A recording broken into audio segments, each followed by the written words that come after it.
Part 1. Hear a student called Joanna telling her friend about an arts festival, which is being held in the city where they are studying.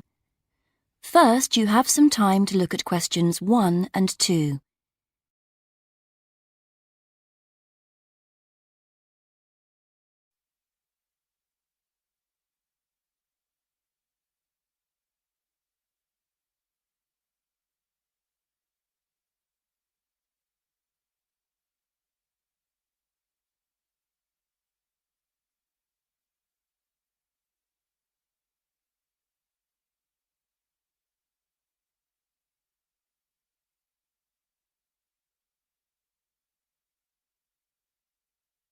Now we shall begin.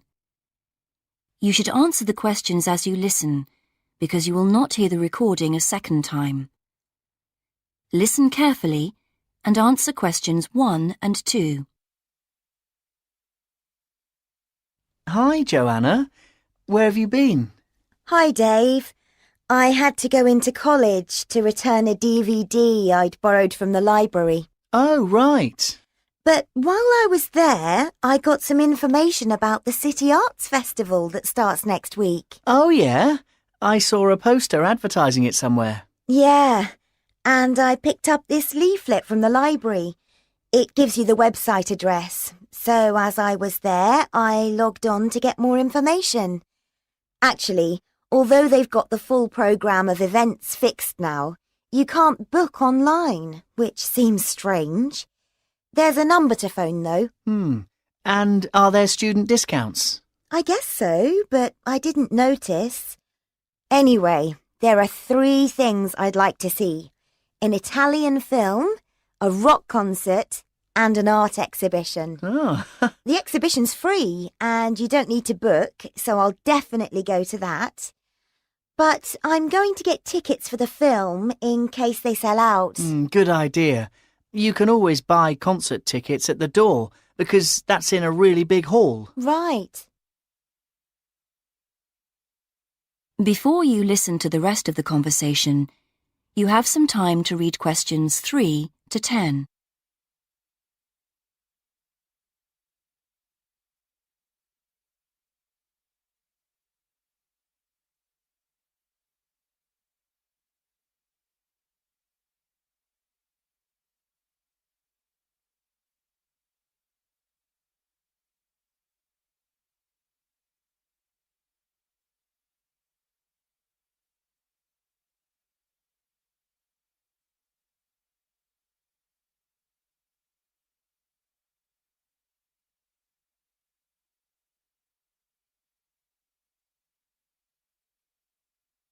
Now listen and answer questions 3 to 10. So, when does the festival actually start? Well, it's usually held the first week of October, but it's earlier this year for some reason. The opening night is September the 20th, and events go on till the end of the month. And have you got that phone number? Yeah, it's here. Look, it's 0967 990 776. OK, I'll write it down. 0967 990 776. Thanks. I thought the local council made a profit from the festival, but it says here that there's a commercial sponsor. It's a local bank. I didn't know that. Neither did I. What other events have they got on? As well as the art exhibitions and stuff that's open every day, there are special events each day. Like on Monday, there's a musical in the City Hall. That's only £3.65 for students. I think I'll give that a miss. I've got football training on Mondays, but I'm free on Wednesday. There's a jazz band on then, and that's only £2.50 for students. Sounds good. Is that in the City Hall too? We could go. Well, I'm busy actually, but it's at the sports centre if you're interested. Oh, right. Thursday's the cheapest event, Only £1.25 for students, and it's on in the library. Can you guess what it is? Probably the college choir. Actually, no. They've not been asked, apparently. Oh. No, it's a poetry evening.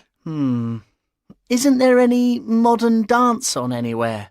On Friday. That's at the college. It's quite expensive, though.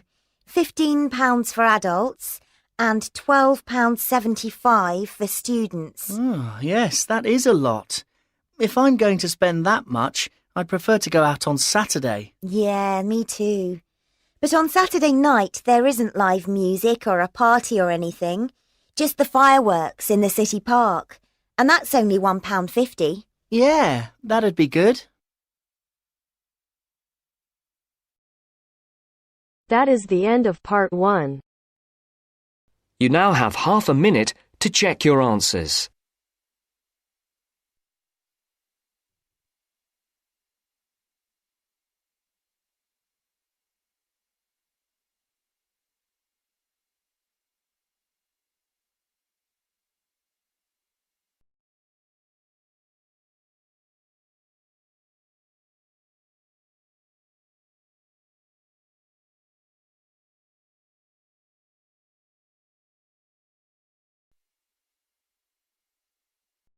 Now turns to part 2.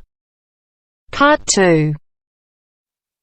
You will hear two first-year engineering students discussing their project on devices which have been specially designed for use in developing countries. First, look at questions 11 to 14.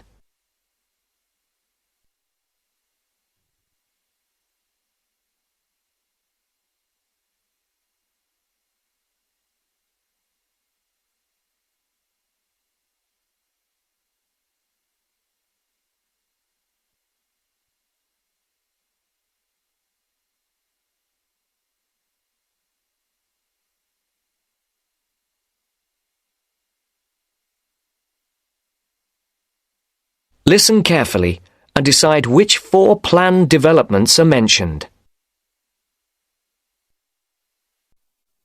Hi, Aileen. Thanks for coming. No problem. We've got our presentation coming up on Tuesday, so we need to get everything prepared now. Yeah, so we're agreed that we're going to concentrate on these 2 devices which have particularly helped people in developing countries. Yes, and we'll present the information in the form of a table, so it'll be really clear for non-specialists. We'll have 3 columns, using the headings we discussed in the last seminar. OK, I've got those here. I'll make notes. So let's start with the clockwork radio and how it works. We'll obviously say how it's powered, i.e. that it's wound up. Yeah, and we'll also need to explain how the energy is stored. OK, in a spring. Fine. Keep it simple. But we also need to say that the thing which makes the mechanism so special is the inclusion of a gearbox, which makes it possible to release energy extremely slowly. And that means that it can operate for a long time with minimal effort. OK. Now, the next section is what are its benefits? I suppose we just need to emphasise that it costs a lot less than radios which use batteries. And if we want to, we can explain that these can cost as much as a week's wages in some parts of the world. Absolutely. And related to that, of course, is the fact that people don't have to depend on buying anything in a store, which in remote rural areas is really important. And then in the developments column, I think the most important thing we need to say is that the combination of the wind-up mechanism with a solar cell means that during the day it runs on the sun's energy, and you only have to wind it up when it's dark, which makes it a much more attractive option. And that's probably that for the radio. Yep.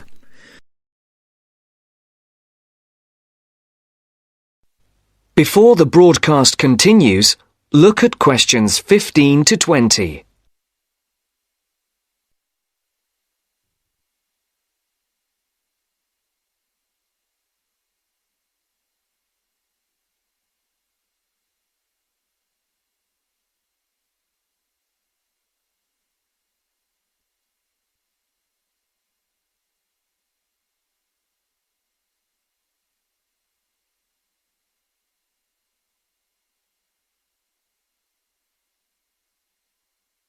You will now listen to the second part of the talk. So we'll then move on to the solar box cooker.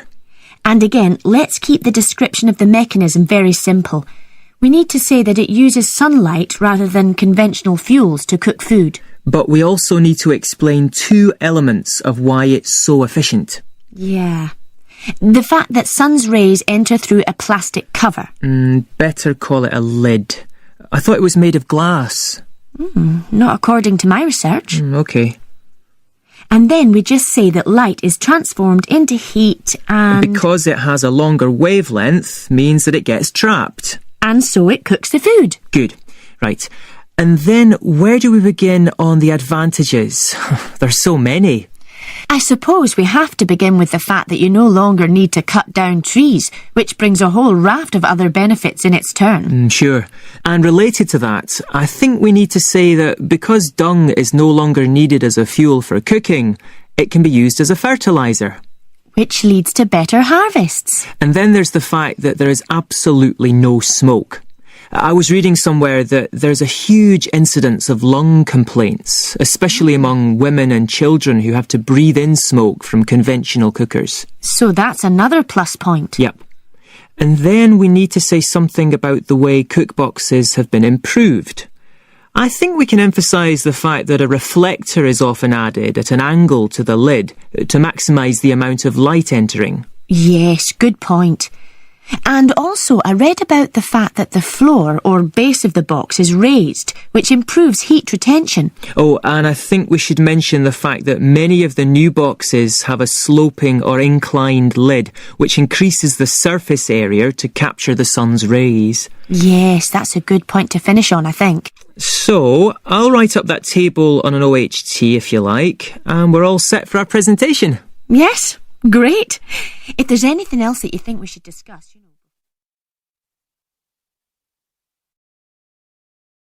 That is the end of part 2. You now have half a minute to check your answers.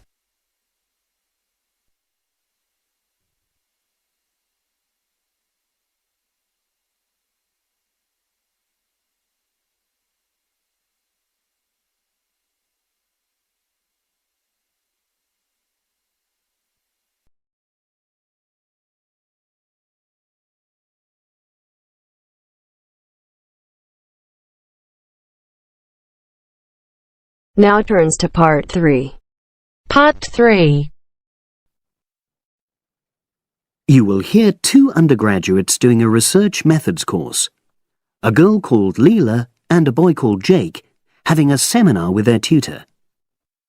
Now you have some time to look at questions 21 to 24.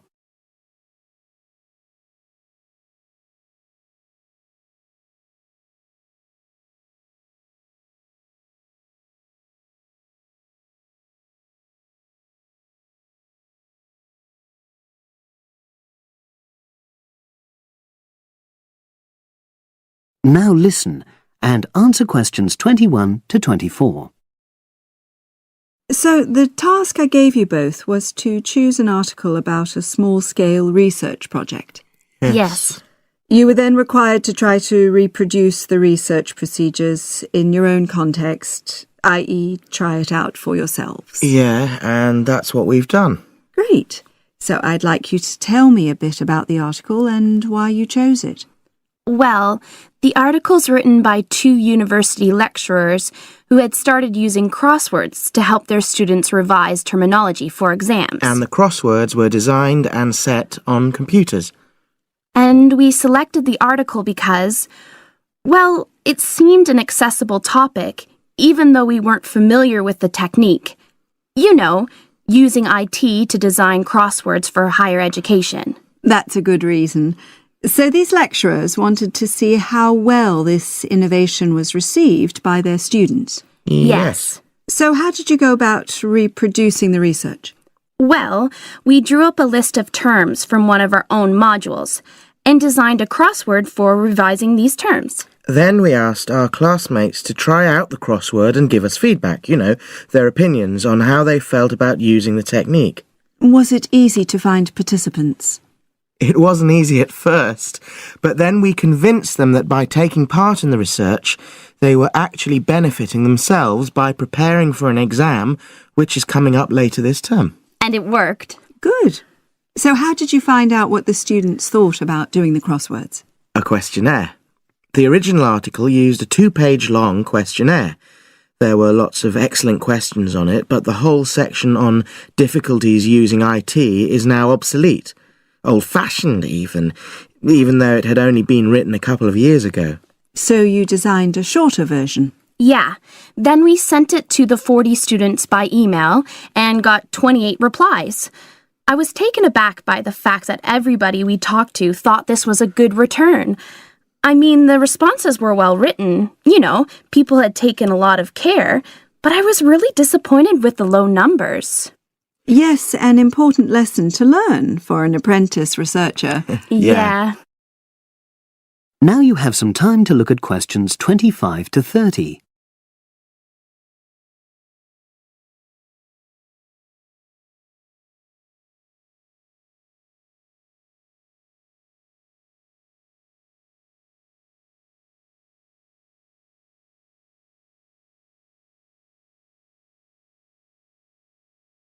Now listen and answer questions 25 to 30. So what results did you get? Well, basically, the responses were extremely positive.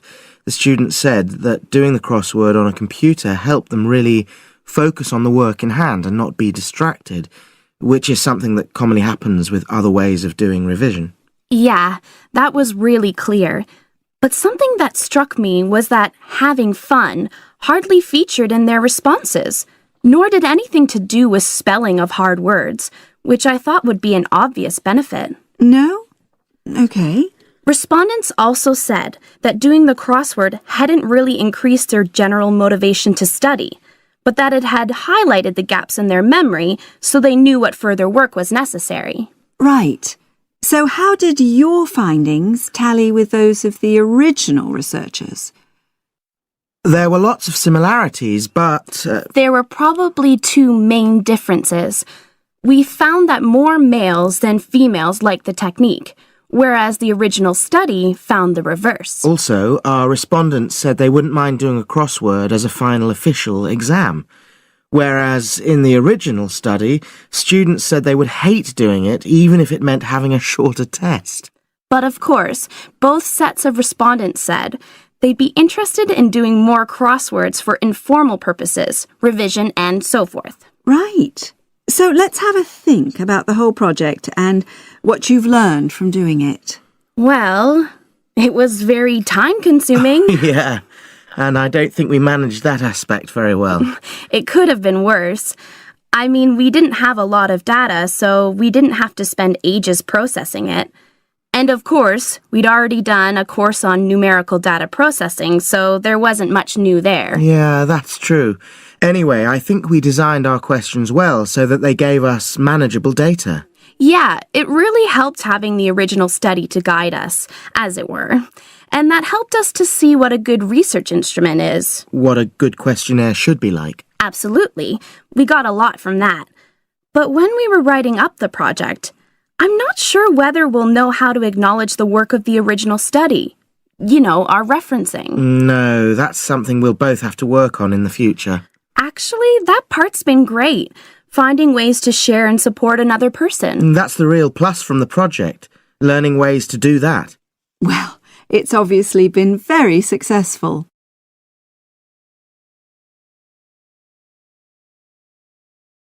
That is the end of part 3. You now have half a minute to check your answers.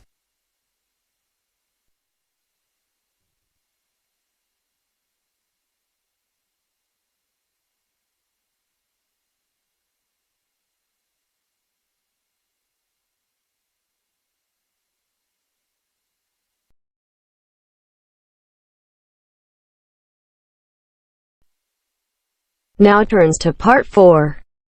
Part 4. You are going to hear a talk given by Jim Allen. He is going to share some of his findings of his research. Now you have some time to look at questions 31 to 40.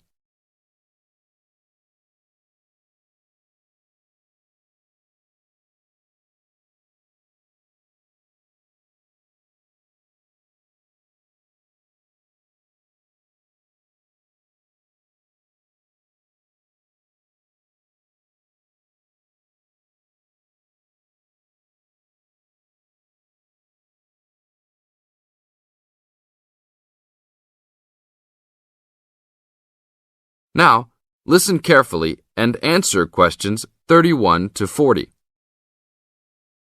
Good morning. Today we'll be hearing from Jim Allen, who will be sharing some of the findings of his research project from last term. Jim.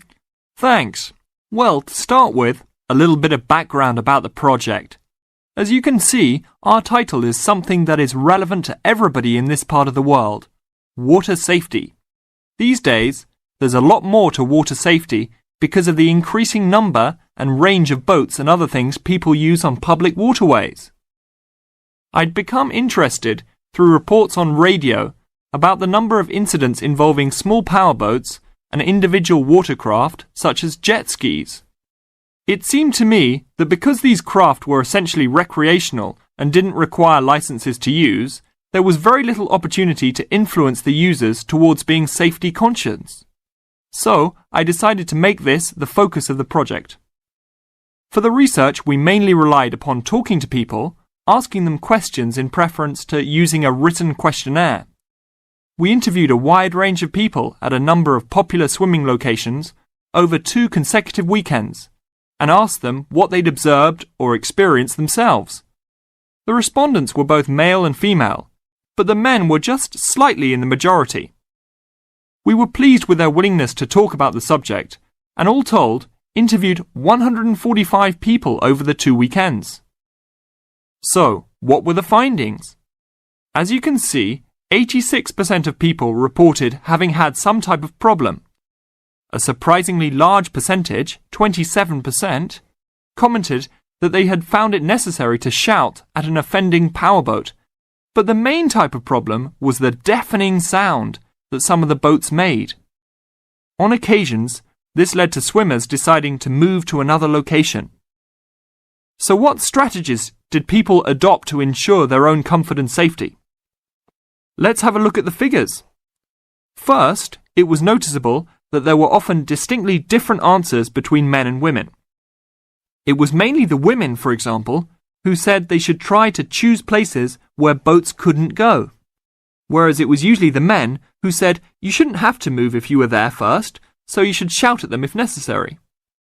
Both men and, it was women who said you should call the authorities if the situation gets too dangerous or the powerboat drivers are acting irresponsibly.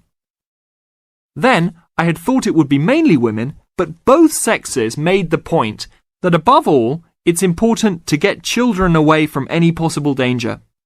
Men were very aware that jet skis could be unpredictable in inexperienced hands. They also made the point that it's much safer to have your car nearby and clearly visible to any watercraft if you're swimming in a relatively remote spot. Finally, wearing visible clothing, men didn't think it was quite as important as women, but both gave it a high safety rating. When we asked them what they thought the government should do to help solve the problem,